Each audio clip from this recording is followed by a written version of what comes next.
Bonjour à tous, c'est Sandy, on se retrouve pour le point du week-end sur les actions. Comme vous pouvez le voir, le SP500 et le Nasdaq en général, les marchés américains sont repartis vers le haut en cette fin de semaine. Est-ce qu'on part en direction des objectifs ou alors est-ce qu'on consolide encore dans cette zone-là? C'est ce qu'on va voir ensemble. Aujourd'hui, le CAC 40 de son côté qui joue les mauvais élèves, qui a quasiment invalidé sa figure de retournement. En revanche, il commence à y avoir 2-3 actions françaises qui commence à présenter des points exceptionnels si on va chercher un peu plus bas sur le marché français. Je vais vous les présenter aujourd'hui. J'aime pas forcément, comme je vous le dis, me positionner sur les actions françaises, mais sur ces actions, si on va chercher nos points préférentiels, je vais avoir du mal à ne pas les prendre en tout cas, parce que ça pourrait être des points extraordinaires et il pourrait y avoir des rebonds d'ampleur suite à l'atteinte de ces zones. On commence avec Apple, on a toujours cette zone là qui est très jolie entre les objectifs de ce potentiel double top qu'on est en train de former. Si jamais on casse les 224 par le bas, on aura de bonnes chances d'atteindre les 213,92 ici. Donc on a ici une convergence de support également avec ce support légèrement ascendant ici que je fais partir d'ici, qui passe par ce point là. On arrivera dans cette zone là si on corrige la semaine prochaine, et enfin on aura les plus bas récents ici avec la zone des 216,40 également qui a joué plus ou moins le rôle de résistance ici, le rôle de support ici et ici, et qui pourrait de nouveau jouer le rôle de support. Donc ici on a une zone qui pourrait être intéressante si le cours revient dans cette zone là dès la semaine prochaine et si les marchés américains corrigent. Donc à surveiller. Goldman Sachs, toujours cette zone également avec un potentiel ici double top qu'on a cassé par le bas. On a réintégré ici vendredi assez fortement, mais souvent les double top ont des pullbacks qui débordent légèrement. Donc à voir si la semaine prochaine on revient chercher cette zone. Pour rappel, dans cette zone on a un gap, on a du coup les objectifs de ce double top, on a également deux lignes ascendante, de zone de support ascendante, ligne de tendance ascendante, une première en hebdomadaire, une seconde ici en journalier. Donc ici dans cette zone là autour des 474,40 $, on pourrait observer un rebond sur Goldman Sachs. Cependant méfiance, il y a une publication de résultats qui approche le 15 octobre. C'est pour ça que en général je ne me positionne pas avant les publications de résultats, tout simplement parce que je sors de position lorsqu'il y a des publications de résultats pour éviter la volatilité qui n'est pas nécessaire dans mon cas. Et voilà, donc méfiance en tout cas. Le 15 octobre, on pourrait avoir un petit peu de volatilité, mais entre temps, si le cours revient sur cette zone-là, on pourrait assister à un léger rebond, au moins un léger rebond sur Goldman Sachs. Pareil sur Johnson & Johnson, on a toujours la publication de résultats qui arrive le 15 octobre au matin. On est toujours en direction de l'objectif de ce double top ici qui sont les 156,42. On a également un plus bas ici sur lequel on pourrait rebondir qui est les 155,20 $. Enfin, on a les 156,26 qui est cette zone ici qui a joué à plusieurs reprises le rôle de support et de résistance et qui pourrait bel et bien jouer le rôle de résistance ici. Dans l'idéal, j'aimerais bien qu'on atteigne cette zone après la publication de résultats, comme ça j'aurai une possibilité d'entrer en position. Donc à voir, on va suivre ça en tout cas ce mois-ci sur Johnson & Johnson. Meta qui part en direction de ses objectifs, de ce triangle ascendant. Ici, on avait pourtant 60% de chances de revenir tester l'ancienne zone de résistance avant de repartir vers les objectifs. Ce ne sera pas le cas. Ce ne sera pas le cas parce que même si ici, on a une correction et qu'on revient désormais tester l'ancienne résistance, on sera dans autre chose en tout cas, parce que le throwback aura pris beaucoup de temps par rapport à l'amplitude de la figure. Donc, il faudra être méfiant concernant le rebond sur cette zone-là, bien que on puisse avoir au moins un rebond technique, même si on reteste cette zone avant d'aller chercher les objectifs. Mais c'est pas ce qu'il faut privilégier en tout cas. Ici, Meta est bel et bien en direction de ses objectifs, les 642,50 qui sont atteints 81% du temps. Donc Meta, le bon élève de la semaine en tout cas. Je suis entré en position cette fin de semaine sur Nike, l'action Nike. Alors pourquoi? Pour plusieurs raisons. On avait un gap qu'on était susceptible de combler pour rebondir dessus. On avait également une zone ici, un support ascendant. On avait enfin les 81,80 qui avaient joué le rôle de support ici, le rôle de résistance à cet endroit-là. Et qui, voilà, où il y avait de nombreux gaps qui se formaient dans cette zone-là, donc qui étaient susceptibles de jouer le rôle de support également. On a rebondi la première journée ici sur cette zone-là, depuis on consolide latéralement, ce qui nous laisse potentiellement envisager une poursuite de la baisse, à voir comment Nike réagit la semaine prochaine. En tout cas, j'ai mis mon stop loss sur mon point d'entrée. C'est pas alors bien sûr, on peut repartir aussi vers le haut, aller atteindre des objectifs. Les objectifs sont le comblement de ce gap et dans un second temps, le comblement de ce gap de plus grande ampleur. Alors je suis pas fan de ma prise de position sur Nike, très honnêtement. Il y a des opportunités beaucoup plus évidentes que ça et beaucoup avec un plus gros potentiel. Alors pourquoi je suis pas fan de ma position sur Nike? Tout simplement parce qu'en hebdomadaire, on a un beau double top. Ici, on revient faire le pullback, un pullback parfait avant de potentiellement repartir vers le bas. Pour le moment, la structure est très propre. On a des objectifs qui sont assez baissiers sur Nike.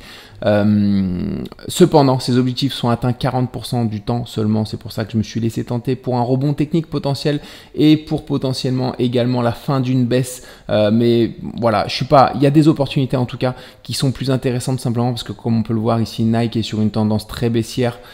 C'est difficile tout le temps de déterrer entre guillemets les morts quand c'est beaucoup plus facile d'entrer sur des actions qui sont sur des tendances haussières. Donc voilà, et c'est ce que je privilégie en général ici. Je me suis fait laisser tenter par Nike. On verra si on rebondit bel et bien ou pas. En tout cas, ici, on a bien eu une réaction sur cette zone-là avec une bougie haussière dès la fin de la publication de résultats, dès la journée de la publication de résultats. Depuis, on a une hausse qui est un peu poussive en tout cas, qui se laisse désirer. Donc la consolidation latérale ici me laisse envisager potentiellement une poursuite de la baisse. C'est pour ça que j'ai décidé de placer un stop loss à mon point d'entrée pour, en cas de chute, sortir de ce trade sans perte ni gain.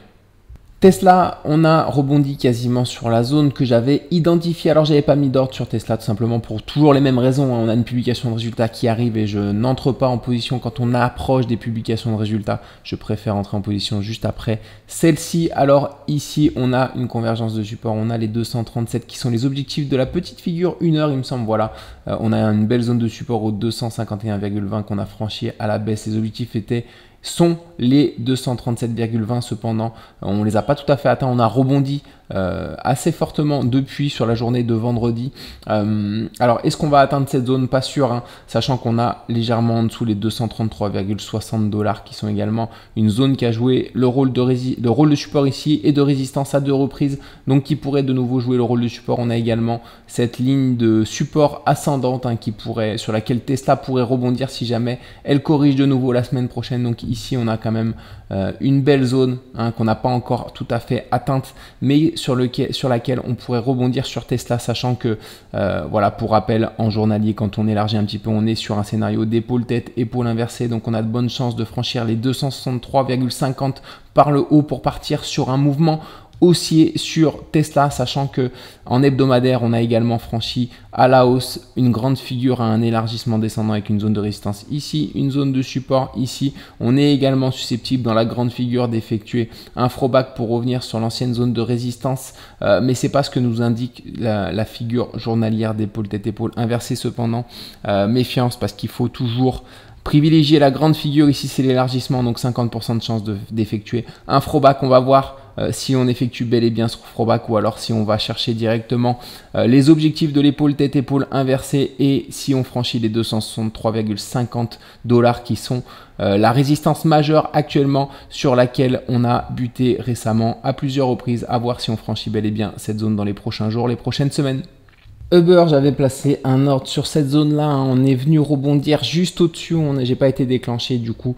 Cependant, semaine prochaine, je pense replacer un ordre sur cette action, mais légèrement plus bas, comme on a une zone de résistance qui est descendante. Je peux me permettre du coup de baisser mon ordre d'achat, en tout cas de le placer sur des niveaux légèrement inférieurs, sachant qu'on a une petite figure ici en 1 heure dont les objectifs sont inférieurs aux 68,40. On a également un gap à combler ici dans cette zone, donc je vois bien quand même si on a une nouvelle correction, Uber aller chercher cette zone là. Donc on va suivre ça. En tout cas, pour rappel, on est toujours dans le scénario d'un canal descendant avec une zone de résistance ici et une zone de support à cet endroit là. Les objectifs du canal descendant sont les 87,15 $. Donc je m'attends, les objectifs minimum, parce qu'on est potentiellement également sur un élargissement descendant qui a des objectifs, je crois, autour des 100 $. Donc ici, je m'attends en tout cas à un rebond. Est-ce qu'on va effectuer tout de suite le rebond ici, sachant que, alors je vais passer en 1 heure pour vous montrer quand même, sachant qu'on a cassé par le haut un biseau descendant qui pourrait nous laisser envisager une reprise de la hausse sur ces niveaux-là déjà. On a également la figure dont je vous ai parlé précédemment qui est une sorte d'élargissement ici dont les objectifs sont les 68-40 encore une fois. À voir du coup ce qu'on fait si on rebondit durablement pour aller chercher les objectifs en journalier sur Uber, ou alors si on va chercher des zones légèrement plus basses pour revenir faire un throwback un peu plus correct, un peu plus propre en tout cas sur cette ancienne zone de résistance. On va suivre ça en tout cas la semaine prochaine sur Uber. On passe sur les indices, le Nasdaq, comme on l'a vu vendredi, qui a effectué un rebond assez important. Alors ici, on a effectué, pour rappel, la correction juste avant de combler totalement ce gap-là. Donc c'était prévu. Est-ce qu'on repart désormais vers le haut durablement, ou alors est-ce que la semaine prochaine on va chercher une zone légèrement plus basse avant de repartir? Ça reste à voir. Cependant, d'après ce que j'observe en tout cas sur les actions américaines globalement, j'ai été déclenché sur quelques actions. Alors ici je vous montre les grosses capitalisations, mais il y a des grosses capitalisations qui sont un petit peu moins connues, sur laquelle j'ai placé des ordres qui ont été déclenchés, mais il y a beaucoup de mes ordres qui se trouvent légèrement plus bas.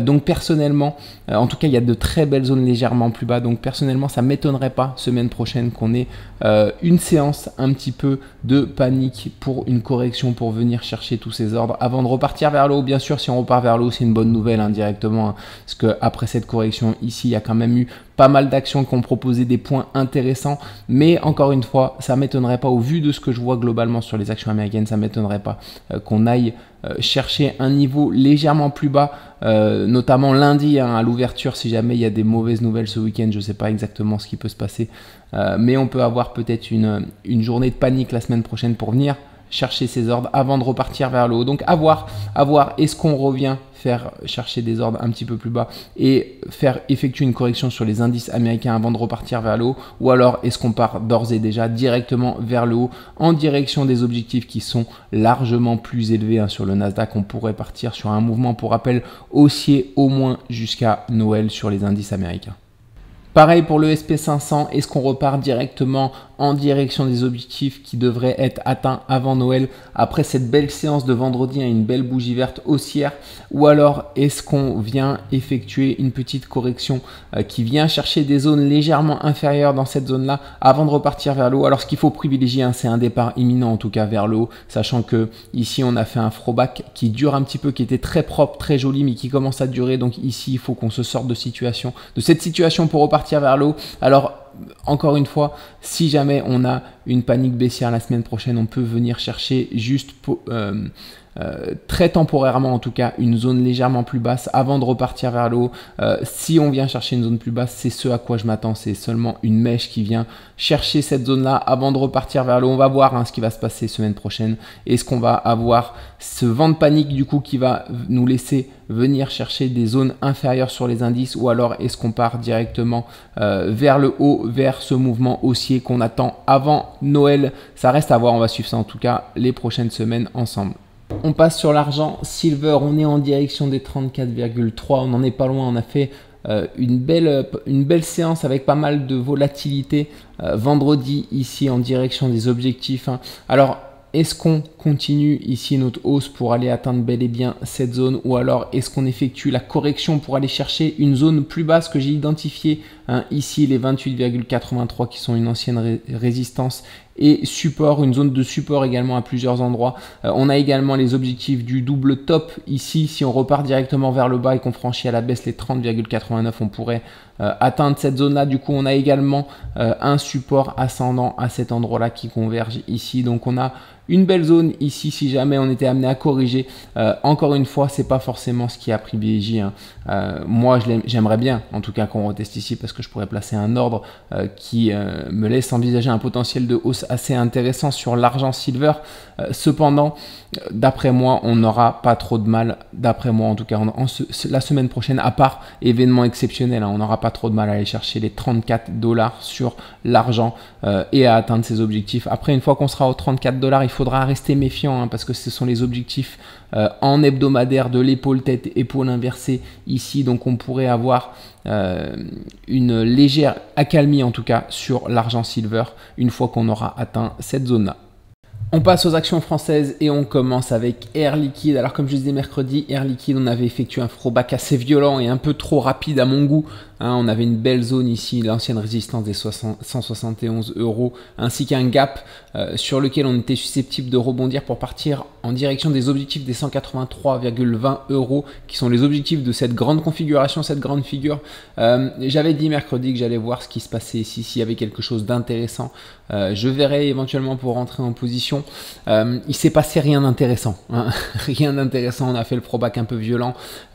Pour moi, il y avait beaucoup de signaux négatifs, il y avait des meilleures opportunités, notamment sur les marchés américains en fin de semaine. Alors, je vais vous montrer du coup Air Liquide en horaire pour vous montrer. On est dans un canal descendant pour le moment tant qu'on ne franchit pas ce canal à la hausse. On n'aura pas de nouveau départ haussier et même si on franchit le canal à la hausse, on a des objectifs qui sont pas très élevés sur une cassure de canal haussière. Donc, mais ça peut, comme on est sur une zone de support actuellement, une zone potentielle de support comme on va le voir en journalier ici, une double zone de support avec les 167,64 € et les 166,50 €. Si on casse le canal horaire, on peut repartir sur un mouvement haussier et repartir en direction des objectifs qu'il faut toujours privilégier malgré cette réintégration. On a fait un throwback abusif. Ça arrive souvent sur ce genre de configuration. Mais en tout cas, de mon côté, je trouve du coup Air Liquide beaucoup moins intéressante en ce moment, du coup, maintenant qu'elle a réintégré la figure, et beaucoup moins claire parce que certes, on a une double zone de support ici, mais on a des zones de support également plus bas.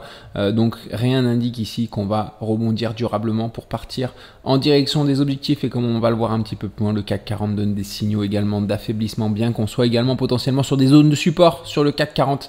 Donc voilà, en tout cas, je vais privilégier plutôt les actions américaines car les indices américains sont bien orientés de leur côté et me paraissent légèrement plus clairs que les actions françaises en général.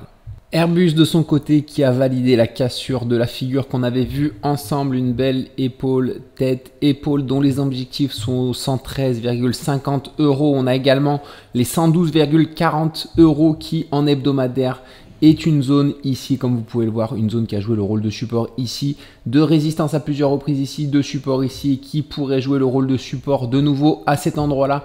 Quand je repasse sur le graphique journalier, on a du coup également un support ascendant, comme vous pouvez le voir en pointillé à cet endroit-là. Alors, je vais passer en hebdomadaire pour vous le montrer également. C'est une ligne qui part de ce plus bas ici, qui passe par les plus bas ici et qui converge ici. Donc, on aura une belle zone ici si on atteint cette zone, si on atteint bel et bien cette zone qui sont les objectifs de l'épaule tête-épaule. Donc je pense qu'il y a de bonnes chances qu'on les atteigne. Je crois que ce genre de figure, les épaules tête-épaule, les objectifs baissiers sont atteints assez souvent, environ entre 60 et 65% du temps il me semble.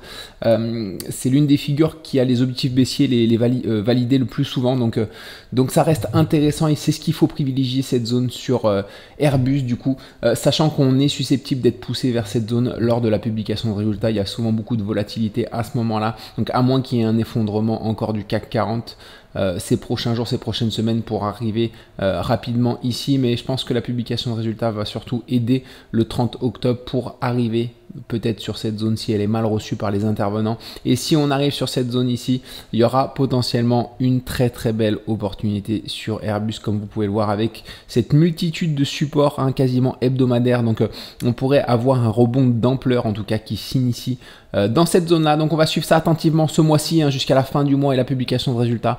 On verra si on atteint bel et bien cette zone ou alors si on repart avant vers le haut sur un mouvement haussier sur Airbus. Danone qui a franchi à la baisse les 64,30 €, qui était le support de ce double top ici, dont les objectifs se trouvent autour des 62,20, les 62,20 ou les 61,54 sont également un support, une ancienne résistance qui devrait jouer le rôle de support si on l'atteint. On a également un support ascendant ici que je vais légèrement ajusté parce qu'il est mal tracé. Voilà, on a également un support ascendant ici. Donc si on revient dans cette zone là, on pourrait voir un mouvement aussi ensuite d'ampleur qui s'initie, sachant qu'on a des objectifs sur Danone en hebdomadaire, des objectifs de ce double bottom qui sont les 74 €, donc qui sont bien plus élevés. Donc si on revient chercher cette zone là, on pourrait voir s'initier un rebond du coup pour aller en direction de ces objectifs qui sont très haussiers.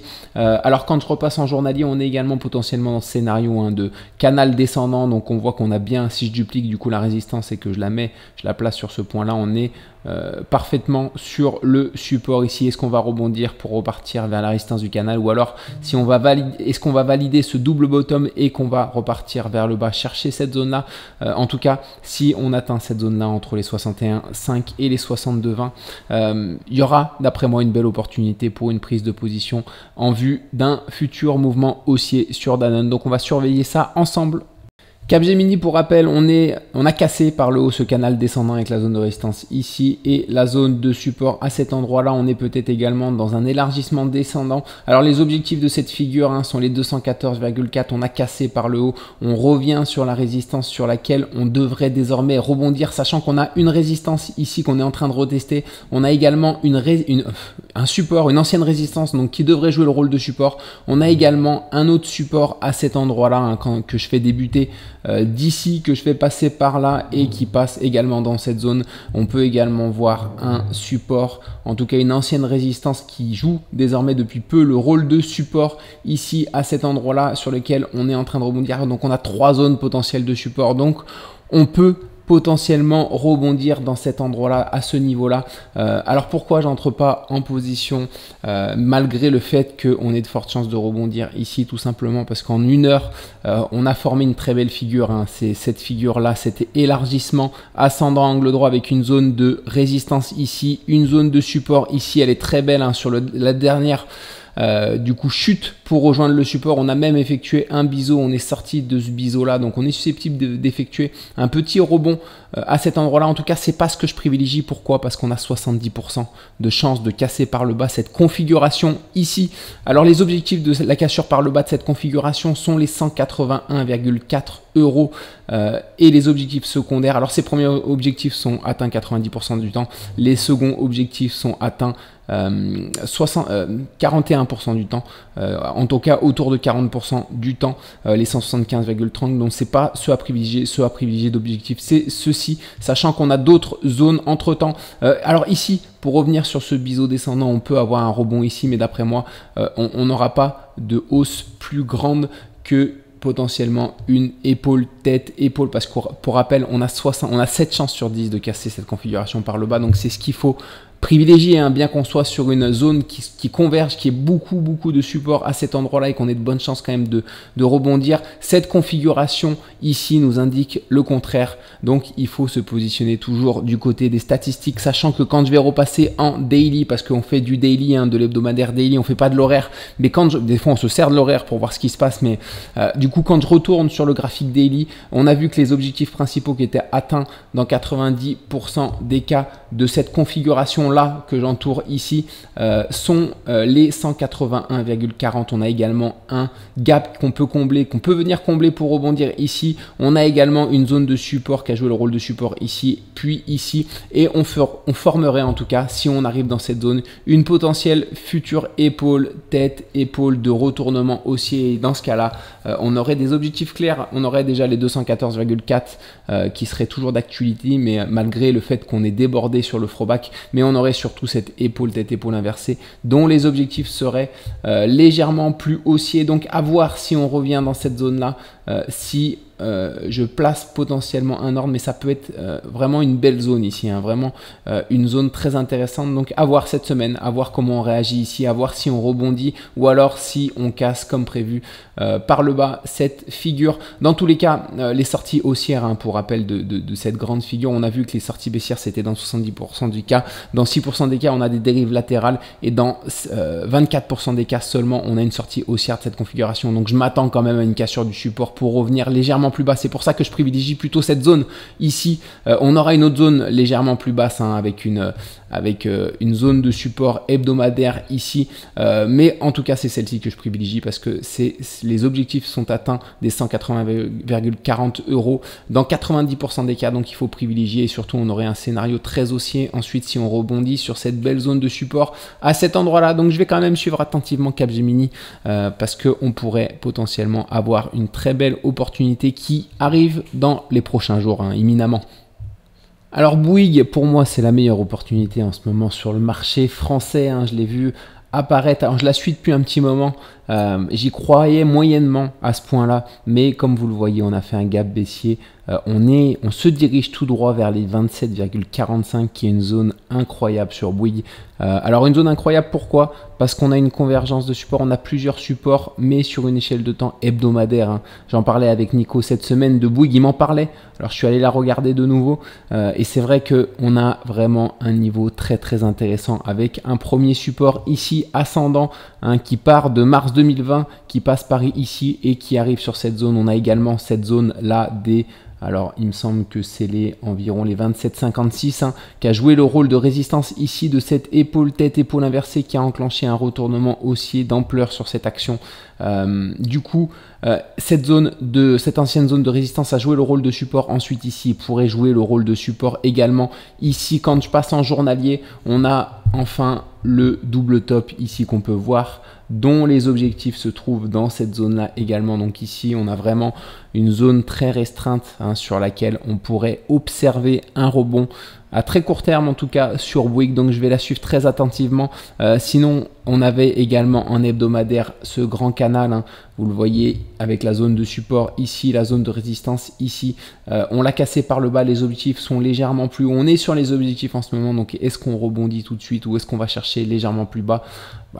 Alors je souhaite le meilleur à Bouygues hein, et à tous les investisseurs sur Bouygues, mais si on arrive sur cette zone ici, j'aurais du mal en tout cas à ne pas la prendre. Je pense que je vais même mettre un ordre dès ce week-end sur cette action parce que si on arrive ici, je pense qu'on a une opportunité vraiment très intéressante avec peu de chances d'échec. En tout cas, on aura au moins un rebond ici technique, à voir où ce rebond nous mènera, mais quelque chose d'intéressant ici sur Bouygues à venir dans les prochains jours, hein, c'est imminent, on n'est pas loin, sachant qu'on a pas mal de volatilité ici. Est-ce que la volatilité se calme ou est-ce qu'on repart directement vers le bas ici? On va suivre ça en tout cas très attentivement.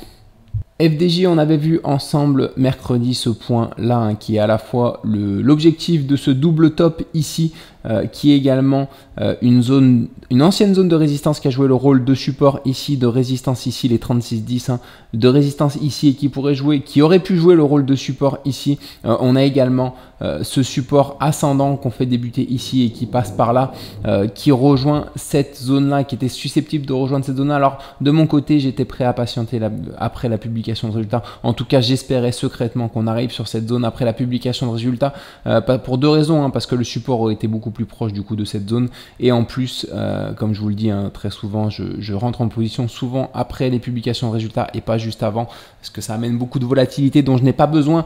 Ici, comme vous pouvez le voir, on a une mauvaise nouvelle hein, sur FDJ. Alors je crois que c'est au niveau des impositions, l'État qui veut imposer les jeux d'argent. En tout cas, ça a été très mal reçu hein, forcément. On est parti vers le bas, on a franchi cette zone de support. Par contre, je voulais vous parler d'une autre zone hein, que j'avais pas vu, que je pensais pas qu'on allait atteindre, qui est beaucoup plus basse. Alors c'est celle-ci que j'ai encadrée en orange, donc je vais supprimer la première zone ici puisqu'elle n'est plus utile.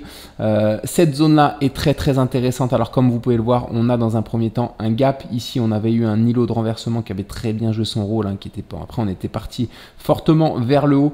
On a également une zone de support, mais c'est des zones de support pareil en hebdomadaire et c'est très puissant hein. On a cette zone de support en hebdomadaire qui vient ici, on a également les 32,62 € qu'on jouait à de multiples reprises, à la fois le rôle de support ici, puis le rôle de résistance, le rôle de support, résistance, support, résistance et support pardonnez-moi ici, et qui devrait jouer de nouveau le rôle de support ici si on atteint cette zone. Alors est-ce qu'on va atteindre cette zone après du coup la panique baissière qu'on a vécue ici? Ça reste à voir, on est encore loin de la zone, la volatilité c'est légèrement atténué. Du coup vendredi hein, on voit qu'il y avait des prémices hein, déjà il y avait une forte séance baissière hein, il devait peut-être y avoir quelques petits délits d'initiés hein, ici. Hein, je pense que quand il y a des séances de vente assez violentes comme ça, c'est possible qu'il y ait des infos qui aient fuité. En tout cas, ça a été violent ici. Ensuite, une fois que l'info est officiellement sortie, alors on va voir si on atteint cette zone-là. En tout cas, si on atteint cette zone-là, j'aimerais qu'on l'atteigne pareil, hein, juste après la publication de résultats. Peut-être que la publication de résultats nous permettra d'atteindre cette zone-là. Ici, il y aura potentiellement une belle opportunité. Hein. Concrètement, c'est un peu comme Bouygues. Hein, c'est un point qui est très très beau. Donc je pourrais me laisser tenter après le 17 octobre pour une entrée en position à cet endroit-là. Si jamais le cours revient sur cette zone-là, ce qui n'est pas dit, hein, on peut repartir très bien vers le haut parce que quand on a des excès de pessimisme comme ça, souvent voilà, les intervenants liquident légèrement leurs actions et ensuite on a des meilleures nouvelles qui nous laissent entrevoir des rebonds, mais on va voir en tout cas comment réagit Française des Jeux. Est-ce qu'on va arriver sur cette zone? C'est ce que j'espère en tout cas pour une potentielle entrée en position. On va suivre ça dans les prochains jours. Hermès, pour rappel, on est sorti par le haut de ce canal descendant avec la zone de résistance ici, le support ici. On est en train de réintégrer ce canal. Hermès, je la trouvais légèrement inconfortable tout simplement parce qu'on a des gaps en dessous hein, en cas de réintégration comme c'est le cas maintenant. On a des gaps qui sont susceptibles d'attirer le cours. Donc c'est difficile ici. Globalement, on revient tester en une heure. Vous allez voir, on a quelque chose de potentiellement intéressant. On est en train de sortir par le haut du canal descendant. On a le CAC 40 qui a fait une belle correction. On est susceptible de rebondir également. Donc il faut voir les actions qui sont intéressantes. Cependant, Hermès, je suis un peu sceptique, hein, j'ai peut-être tort, mais je trouve qu'il y a des opportunités en tout cas sur le marché américain qui sont plus intéressantes encore une fois en ce moment. Ici, Hermès, je pense qu'on pourrait revenir combler le gap. On peut repartir vers le haut en direction des objectifs, hein, sachant qu'on fait un beau throwback ici, même s'il est un petit peu court. Mais en tout cas, personnellement, pour avoir une zone très intéressante, j'aimerais qu'on revienne ici. Ici, on a vraiment une très très belle zone. On a déjà un gap à combler. On en a un ici aussi avec les 2016 qui sont les anciens plus hauts historiques en hebdomadaire. Donc on a également les 2016 qui sont une belle zone, mais la zone que je privilégie c'est celle-ci, hein, c'est les 1936 qui sont beaucoup plus basses. On a encore une fois ce gap. On a les 1936 en journalier du coup qui a joué à de nombreuses reprises le rôle de support ici, le rôle de résistance ici, globalement de résistance ici, puis récemment le rôle de support ici, puis de résistance à cet endroit là qui pourrait jouer de nouveau le rôle de support ici. On a également en hebdomadaire, je vais passer en hebdomadaire 7, ce support du coup hebdomadaire qui passe par le point de base ici, puis par ici. Donc si on revient ici, on aura potentiellement un rebond qui pourrait s'initier. Après, c'est pas sûr qu'on revienne jusqu'ici, hein. On peut s'appuyer également légèrement plus haut, notamment au 2016, hein, qui est une belle zone, on l'a vu, de support. En tout cas, c'est celle-ci que je regarderai avec attention, parce que plus haut, on n'a pas d'éléments assez importants pour moi. Et surtout, encore une fois, quand on a des gaps qui sont juste en dessous, je reste toujours méfiant pour des prises de position, parce que souvent, les gaps attirent le cours. Forcément, donc c'est toujours très inconfortable quand on a des gaps en dessous, juste en dessous des zones sur lesquelles on veut entrer en position. Donc voilà pourquoi pour le moment je m'abstiens sur Hermès, mais en tout cas si on revient légèrement plus bas, je pourrais me laisser tenter. Cependant ici on est sorti de ce canal, donc toujours ce qu'il faut privilégier peut-être c'est un rebond pour partir en direction des 2470 € pour atteindre les objectifs de ce canal descendant. C'est ce qu'il faut toujours privilégier, hein, pour le moment d'après moi, même si on a réintégré un petit peu, on n'a pas confirmé la réintégration et ici comme je vous l'ai montré en une heure, on est susceptible de sortir d'un canal descendant par le haut, donc potentiellement de reprendre la hausse. Personnellement je ne prends pas cette opportunité, il y a mieux pour moi, encore une fois sur les marchés américains, mais je comprendrais que certains se laissent tenter par cette prise de position parce que ça peut être quelque chose d'intéressant, notamment parce qu'on a bien corrigé sur le CAC 40 et qu'on pourrait à un moment donné observer un rebond. Schneider Electric qui revient sur la zone de support. On a malheureusement du coup cet îlot de renversement, hein, qui nous laisse présager potentiellement des objectifs beaucoup plus bas. C'est une structure qui est de retournement assez puissante, donc c'est pour ça que je privilégie pas encore une prise de position ici sur le retour sur l'ancienne résistance qui pourrait jouer le rôle de support. Alors vous allez croire que je suis chiant, hein, je suis relou, je suis exigeant. Alors il faut être exigeant, il faut l'être.